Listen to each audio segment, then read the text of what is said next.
Salam jumpa sahabat pembelajar. Pada kesempatan ini, kita akan membahas seputar topik mengenai analisis laporan keuangan kuasa BUN.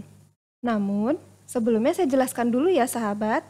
Seperti yang sudah kita bahas pada topik pembelajaran tentang Sistem Akuntansi dan Pelaporan Keuangan Pusat atau SIAP, bahwa laporan keuangan kuasa BUN itu disusun dalam rangka SIAP dengan menggunakan aplikasi SPAN. Oleh karena itu, bahasan mengenai analisis laporan keuangan kuasa BUN berarti bahasan mengenai analisis data SIAP ataupun analisis data SPAN. Nah, untuk selanjutnya, kita pakai istilah analisis laporan keuangan kuasa BUN sesuai Peraturan Dirjen Perbendaharaan Nomor Per 56 PB Tahun 2016. Sahabat, pasti sudah paham kan bahwa laporan keuangan yang disusun setiap entitas di pemerintahan harus memenuhi 4 karakteristik kualitatif sesuai amanat PP nomor 71 tahun 2010 tentang standar akuntansi pemerintahan. Keempat karakteristik tersebut adalah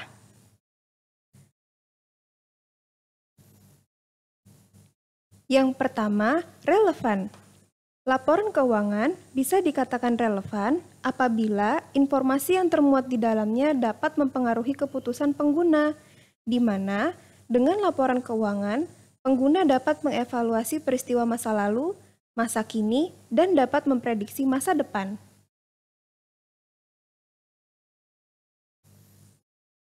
Karakter yang kedua adalah andal. Laporan keuangan bisa dikatakan andal jika informasi dalam laporan keuangan bebas dari pengertian yang menyesatkan dan kesalahan material, menyajikan setiap fakta secara jujur, serta dapat diverifikasi.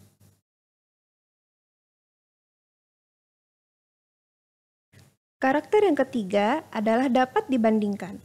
Laporan keuangan memiliki karakter dapat dibandingkan jika informasi yang termuat di dalamnya dapat dibandingkan dengan laporan keuangan periode sebelumnya atau dengan laporan keuangan entitas pelaporan lain yang menerapkan kebijakan akuntansi yang sama.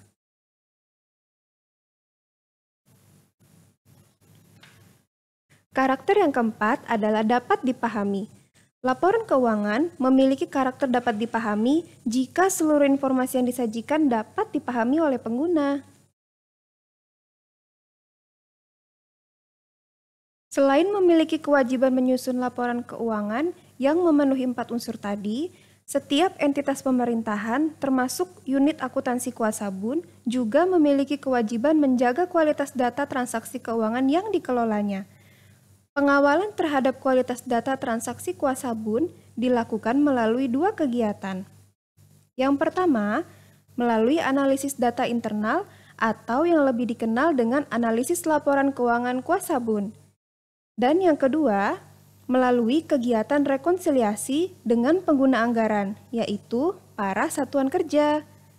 Nah, sekarang sahabat sudah paham kan?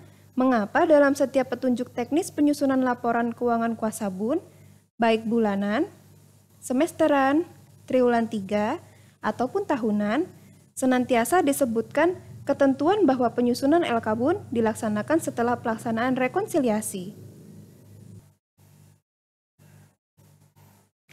Sahabat, analisis laporan keuangan kuasa BUN wajib dilaksanakan oleh setiap level entitas mulai KPPN, Kanwil DJPB, hingga Dit APK. Dengan menggunakan kertas kerja analisis, biasanya rekan-rekan KPPN dan Kanwil DJPB melakukan analisis atas data unduhan dari aplikasi SPAN. Sekitar 12 data laporan SPAN dianalisa dan dibandingkan dengan metode manual ataupun melalui inovasi aplikasi masing-masing. Seperti halnya yang telah dilakukan oleh Kanwil DJPB Provinsi Banten melalui inovasi Si Bunda atau aplikasi analisis BUN daerah, maka pekerjaan analisis laporan keuangan kuasa BUN menjadi lebih mudah, cepat, dan akurat. Namun, apapun metode yang dilakukan, baik secara manual maupun menggunakan aplikasi, semuanya harus berpedoman pada petunjuk teknis analisis pada Peraturan Dirjen Perbendaharaan Nomor Per 56 Tahun 2016. Namun, apapun metode yang dilakukan, baik secara manual maupun menggunakan aplikasi, Semuanya harus berpedoman pada petunjuk teknis analisis pada Peraturan Dirjen Perbendaharaan Nomor Per 56 PB Tahun 2016.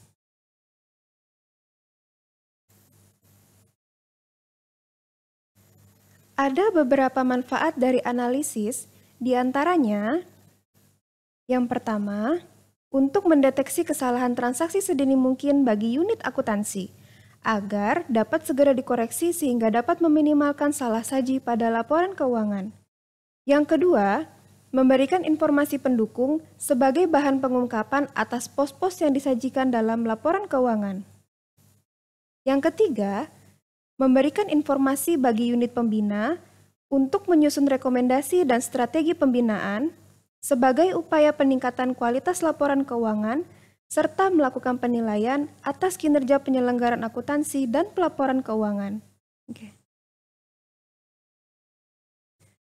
Sedangkan untuk kegiatan analisisnya terdapat 3 tahapan, yaitu yang pertama, analisis laporan keuangan.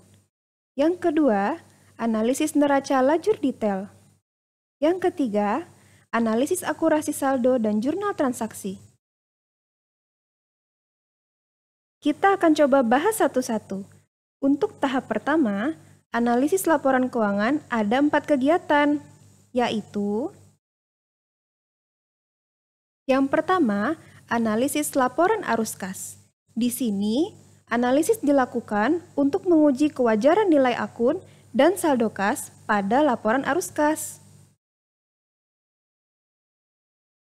Yang kedua, ada analisis neraca, yaitu analisis untuk menguji kewajaran nilai saldo setiap pos pada neraca. Berikutnya, analisis kesinambungan antar laporan. Di sini, analisis dilakukan untuk menguji kesinambungan saldo kas antara laporan arus kas dan neraca.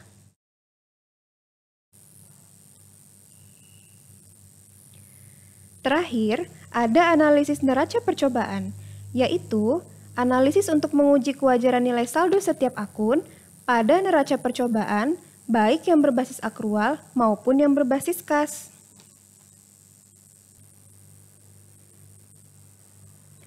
Pada tahapan analisis yang kedua, yaitu analisis neraca lajur detail. Apabila pada analisis tahap pertama ditemukan ketidakwajaran pada nilai pos tertentu dalam laporan keuangan kuasabun, maka penyebab ketidakwajaran tersebut dapat dianalisis lebih lanjut dengan melakukan analisis neraca lajur detail. Ada 3 kegiatan analisis pada tahap yang kedua ini, yaitu yang pertama, analisis neraca lajur detail per satker per akun. Di sini, analisis dilakukan untuk menguji ketepatan penggunaan kode satker dan kode akun baik pada buku besar akrual maupun buku besar kas.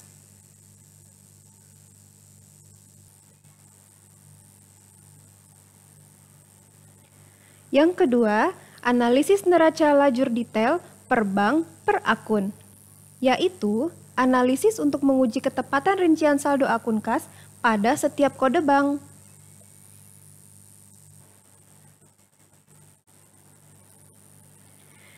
Yang terakhir, analisis kesinambungan antar ledger atau buku besar, yaitu analisis untuk menguji kesamaan saldo antar akun pada buku besar akrual dan buku besar kas. Selanjutnya, pada tahapan analisis yang ketiga, yaitu analisis akurasi saldo dan jurnal transaksi.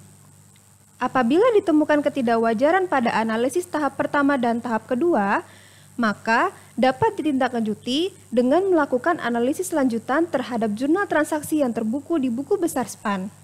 Sedangkan, untuk nilai saldo yang telah dianggap wajar, perlu juga diuji akurasinya dengan membandingkan dengan catatan eksternal. Misalkan, saldo utang kepada pihak ketiga yang telah dianggap wajar pada analisis tahap pertama perlu diuji akurasinya dengan membandingkan data rincian retur pada aplikasi OMSPAN, ditambah data retur yang diadministrasikan secara manual oleh KPPN. Nah, demikian bahasan kami seputar analisis laporan keuangan kuasabun. Semoga bermanfaat dan dapat menambah wawasan para sahabat. Terima kasih dan salam sehat.